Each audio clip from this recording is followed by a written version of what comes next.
Hadis yang sekarang kita bacakan adalah Ali radhiyallahu anhu meriwayatkan sabda Nabi sallallahu alaihi wasallam, "Ta'awwadhu billahi min jubbil hazan aw wadil hazan."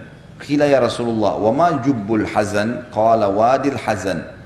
Aw wadil hazan. Qala wadin fi jahannama tata'awwadhu minhu jahannamu kulla yawmin 70 marrah.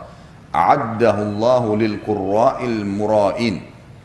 Berlindunglah kalian kepada Allah dari lembah Al-Hazan. Al-Hazan artinya kesedihan ya. Lembah kesedihan. Berlindunglah kalian kepada Allah dari lembah kesedihan. Ditanya kepada Nabi SAW, "Wahai Rasulullah, apakah lembah Al-Hazan itu? Lembah kesedihan itu. Sehingga kami harus berlindung darinya." Beliau menjawab, sebuah lembah di neraka Jahannam. Yang neraka Jahannam sendiri berlindung darinya 70 kali setiap harinya. Ia disediakan oleh Allah untuk para pembaca Al-Quran yang riya. Pembaca Al-Quran yang riya. Saksi bahasan kita, jadi kalau saya rasionalkan begini, kalau ada di antara seseorang, bukan di sini insya Allah, punya luka di tubuhnya yang sudah borok, rusak. Misal sudah menghitam, baunya nggak enak, gatal, ya, sakit, berkumpul semua rasa-rasa di situ. Seseorang di antara kita pasti berharap hilang gitu, ya. Kalau ada luka di tubuhnya, kemudian luka itu misalnya sudah membusuk, sudah bau, ya, gatal, segala macam ada di situ. Ya, kadang-kadang ada penyakit seperti ini. Maka orang ini berharap bisa hilang dari tubuhnya, ya, masalah itu. Makna ini, ya, makna contoh tadi saya kasih contoh adalah semakna dengan makna sabda Nabi SAW tadi. Jadi di neraka Jahannam ada lembah hazan, lembah kesedihan yang disiapkan untuk para pembaca Al-Quran yang riya. Kenapa dikatakan lembah kesedihan? Karena mereka ibadah tapi masuk neraka, gitu kan. Maka mereka kesedihannya menumpuk di situ. Karena ibadahnya bukan karena Allah, ibadahnya untuk, ya, manusia. Maka kata Nabi SAW, neraka Jahannam sendiri, kayak tadi kita ibaratkan kalau manusia fisik, ya, berlindung kepada Allah 70 kali dari lembah itu. Minta supaya lembah ini tidak ada sebenarnya. Tetapi Allah sudah letakkan di situ. 70 kali neraka Jahannam minta berlindung darinya karena busuknya dan rusaknya lembah itu. Sebagian ulama menjelaskan makna daripada neraka Jahannam berlindung darinya.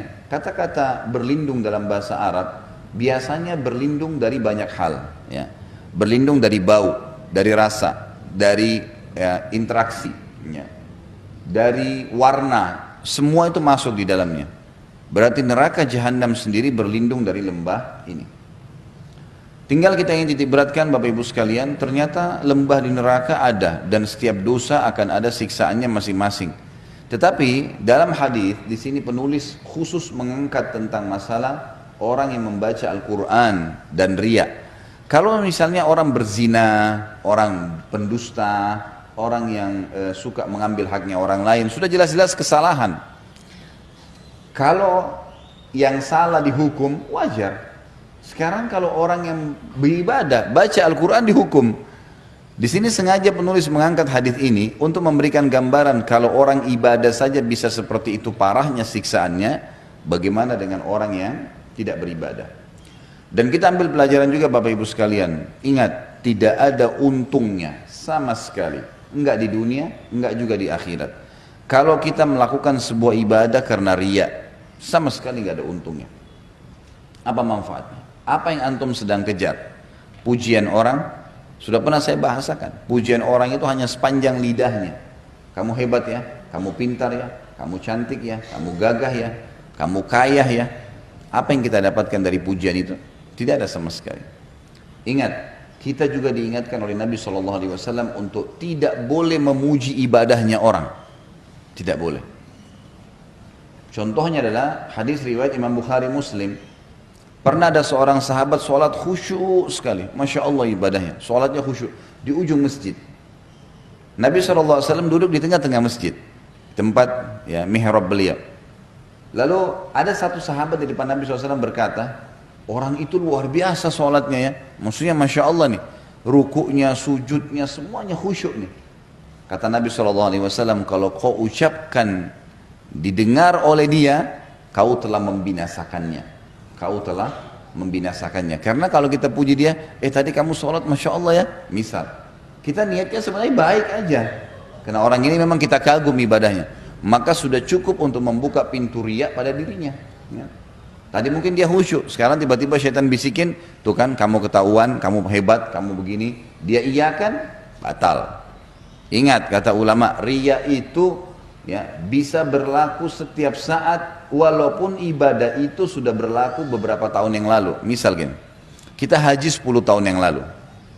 Sudah berusaha menjaga nih supaya tidak ada yang tahu, ataupun orang tahu yang sudah pernah haji, alhamdulillah. Sebatas itu saja misal. Ya. Mungkin waktu kita tawaf sempat menangis waktu berdoa kepada Allah. Mungkin pada saat di Arafah kita sempat menangis. Mungkin kita merasa kenikmatan waktu sujud di depan Ka'bah di Masjid Haram, rasanya nyaman gitu. Selama ini kita kontrol, nggak pernah ceritain ke orang. 10 tahun kemudian ada tetangga atau ada kerabat baru pulang haji. Lalu dia bilang, kemarin itu padat sekali, tapi enak loh haji itu. Misal. Kemudian dia bilang, saya saking enaknya ibadah itu rasanya sampai nggak tahan, waktu tawaf saya lagi tawaf nangis. Misal. Sebenarnya nggak ada gunanya ya, dia ceritain itu nggak ada gunanya untuk apa? Orang nggak ada nanya, nggak ada sebabnya, nggak ada diceritain sama dia. Ini sudah terbuka pintu riya nih. Syaitan ya, namanya musuh. Dia akan berusaha menunggangi kesalahan orang kepada orang yang ada di sekitarnya. Maka dia berusaha agar kita yang sudah 10 tahun lalu haji, tuh dia juga khusyuk. Kamu kan juga khusyuk, ceritain juga pengalamannya. Oh iya, saya juga rasain dulu tuh 10 tahun yang lalu. Ini padahal sudah 10 tahun berlalu. Mungkin nggak riya. Sekarang bisa jadi riya tuh. Jadi riya itu bukan hanya pada saat ibadah sedang dikerjain. Jadi jangan Bapak Ibu anggap, tadi saya sudah sedekah, ikhlas kepada Allah. Berarti besok bisa saya ceritain. Nggak bisa. Diceritain besok, diceritain tahun depan. Niatnya riya terhapus dari buku amal. Gitu. Jadi usahakan mulutnya dikontrol. Jangan ngomong apapun. Ya. Tidak perlu orang tahu. Lebih baik kita dikenal di langit daripada kita kenal di dunia, di bumi. Di langit semua kenal kita, malaikat kenal semua orang soleh. Untuk apa di bumi kita dikenal teman-teman sekalian?